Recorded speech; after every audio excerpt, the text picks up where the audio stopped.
এই বন্ধুরা কেমন আছো সবাই? আশা করি সবাই অনেক অনেক ভালো আছো। নতুন একটি ভিডিওতে তোমাকে স্বাগতম। এই ভিডিওতে আমরা দেখতে চলেছি 10টি মোস্ট পপুলার এবং ইম্পর্টেন্ট রান কমান্ড, যেটা তুমি তোমার ডেইলি লাইফে ইউজ করতে পারো ইম্পর্টেন্ট কাজের জন্য।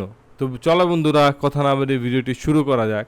তো আমরা কিন্তু দুইভাবে রান ওপেন করতে পারি। একটি হচ্ছে আমাদের সার্চ থেকে আমরা যদি রান টাইপ করি তাহলে দেখতে পাবে যে রান ওপেন হয়ে গেছে, এবং আরেকটি পদ্ধতি হচ্ছে শর্টকাট কি। তো আমরা ট্রাই করবো সবসময় শর্টকাট কি দিয়ে রান ওপেন করার জন্য, এতে আমাদের সময় বাঁচবে। প্রেস করো উইন্ডোজ+R, এবং এখান থেকে আমরা 10টি কমান্ড প্রম্পট দিব। প্রথমটি হচ্ছে আমাদের সিএমডি, তোমরা সিএমডি দেখতে পাচ্ছ। এটা যদি আমি ওকে দিই তাহলে কিন্তু আমার কমান্ড প্রম্পট ওপেন হয়ে যাবে। এবং দ্বিতীয়টি হচ্ছে আমার পাওয়ার শেল, আমি আবার উইন্ডোজ+R দিচ্ছি। এটা হচ্ছে কিন্তু আমাদের অ্যাডভান্স যে কমান্ড শেল রয়েছে সেটার জন্য। তোমরা দেখতে পাচ্ছ, এটা আমি ক্লোজ করে দিই। এখন আমরা দেখব তৃতীয়টি। প্রেস করে উইন্ডোজ+R এবং কন্ট্রোল লেখো। এখানে কন্ট্রোল লিখলে দেখতে পাবে আমাদের যে কন্ট্রোল প্যানেল রয়েছে সেটা কিন্তু ওপেন হয়ে গেছে এই রানের মাধ্যমে।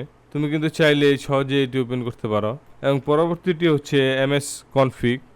উইন্ডোজ+R দাও এবং এখানে টাইপ করো এমএস কনফিগ। তো এখান থেকে দেখতে পাচ্ছ সিস্টেম কনফিগারেশন, জেনারেল, বুট, সার্ভিস, স্টার্টআপ টুলস। এখান থেকে কিন্তু তুমি তোমার প্রয়োজন অনুযায়ী কিন্তু অ্যাডজাস্ট করে নিতে পারো। এখান থেকে দেখতে পাচ্ছ load system service, load startup item. তুমি এগুলো তোমার মতো দেখে নিবে যে তোমার আসলে কোনটা দরকার। আমি এখান থেকে ক্লোজ করে নিচ্ছি। পরেরটি হচ্ছে রেজিডিট, ওকে করে নাও।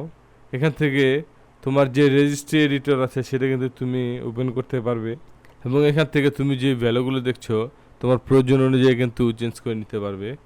আমি এটি ক্লোজ করে নিচ্ছি। পরবর্তীটি হচ্ছে সার্ভিস.msc। এখান থেকে কিন্তু তুমি চাইলে বিভিন্ন ধরনের সার্ভিস যে রানিং রয়েছে সেটা তুমি কিন্তু চাইলে অ্যাডজাস্ট করতে পারবে, অন অফ করতে পারবে খুব সহজেই এই সার্ভিসের মাধ্যমে। পরবর্তীটি হচ্ছে টাস্ক MGR। এটাতে ক্লিক করলে কিন্তু আমাদের টাস্ক ম্যানেজার অন হয়ে যাবে। দেখতে পাচ্ছ বন্ধুরা, আমি এটা ক্লোজ করে নিচ্ছি। পরবর্তীটি হচ্ছে appwiz.cpl। আমরা যদি এটি ওপেন করি তাহলে তুমি দেখতে পারবে আমরা কিন্তু খুব সহজেই আমাদের যে প্রোগ্রাম রয়েছে সেটা কিন্তু আমরা ইনস্টল এবং আনইনস্টল করতে পারবো পিসির এটার মাধ্যমে। আমরা সচরাচর আমাদের মাই কম্পিউটার থেকে কিন্তু আমরা ইনস্টল বা আনইনস্টল করি। তো এখান থেকে চাইলে তুমি খুব সহজে কিন্তু তোমার যে সফটওয়্যার আছে সেটা কিন্তু তুমি আনইনস্টল করতে পারবে। তো আমি এটা কেটে দিচ্ছি। পরবর্তীতে হচ্ছে system.cpl। এখান থেকে কিন্তু তুমি তোমার কম্পিউটারের যে নাম রয়েছে সেটা কিন্তু তুমি চেঞ্জ করতে পারবে।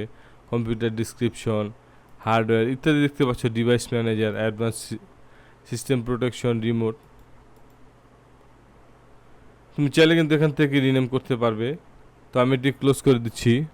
পরবর্তীটি হচ্ছে ncpa.cpl, এবং এখান থেকে তুমি তোমার যে নেটওয়ার্ক কানেকশন রয়েছে এটা কিন্তু চাইলে তুমি অন আর অফ করতে পারবে খুব সহজেই।